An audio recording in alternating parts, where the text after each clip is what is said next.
हथिनी माधुरी को छुड़ाने उमड़े हजारों लोग, छल का दर्द निकाली 45 किलोमीटर की पदयात्रा। कोल्हापुर में नांदनी जैन मठ की हथिनी माधुरी को वापस लाने के लिए पदयात्रा निकाली गई। यह पदयात्रा नांदनी से कोल्हापुर तक 45 किलोमीटर की थी, जिसमें बड़ी संख्या में लोगों ने भाग लिया। ये पदयात्रा रविवार को सुबह 5 बजे शुरू हुई। इस पदयात्रा में हर धर्म के लोगों ने हिस्सा लेकर इंसानियत की मिसाल पेश की। पदयात्रा के बाद शाम 5 बजे कलेक्टर को ज्ञापन सौंपा। कोल्हापुर जिले के शिरोल तालुका स्थित नांदनी जैन मठ की माधुरी उर्फ महादेवी हथिनी को वापस लाने की मांग को लेकर स्थानीय लोगों का प्रदर्शन जारी है। इसी क्रम में रविवार को एक शांतिपूर्ण मूक पदयात्रा निकाली गई। यह पदयात्रा नांदनी से लेकर कोल्हापुर जिला कलेक्टर कार्यालय तक निकली, जिसमें बड़ी संख्या में नागरिकों ने भाग लिया। इस पदयात्रा में पूर्व सांसद और स्वाभिमानी शेतकरी संगठन के प्रमुख राजू शेट्टी भी शामिल हुए। उन्होंने कलेक्टर कार्यालय पर उपस्थित लोगों को संबोधित करते हुए कहा, हमारी माधुरी को मठ में वापस लाना ही न्याय होगा, यह अन्याय है। किसान नेता राजू शेट्टी ने कहा, महादेवी हथिनी जब गांव से जा रही थी तब उसकी आंखों में आंसू थे। उसने मंदिर को प्रणाम किया, फिर गांव को अलविदा कहा।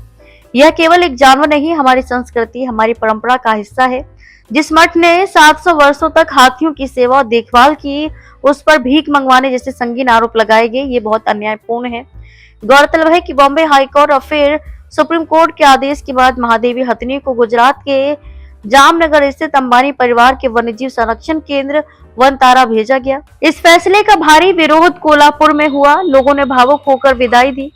पुलिस के वाहनों पर आक्रोशित लोगों ने पत्थरबाजी भी की। इसके साथ ही विरोध में जियो के बहिष्कार का आह्वान भी किया गया।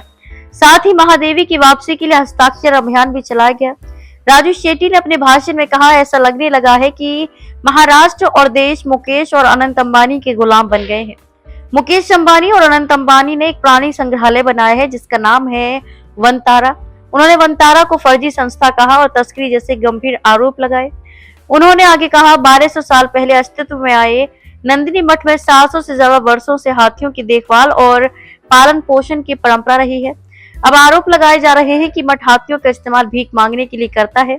क्या एक 1200 साल पुराने मठ की परंपरा की कोई अहमियत नहीं बची? माधुरी 35 सालों से किसानों के खेतों में खेल रही है, लेकिन उसने किसी को नुकसान नहीं पहुंचाया है। आज उसे जबरन दूर भेजकर पूरे गांव को आहत पहुंचाया गया है।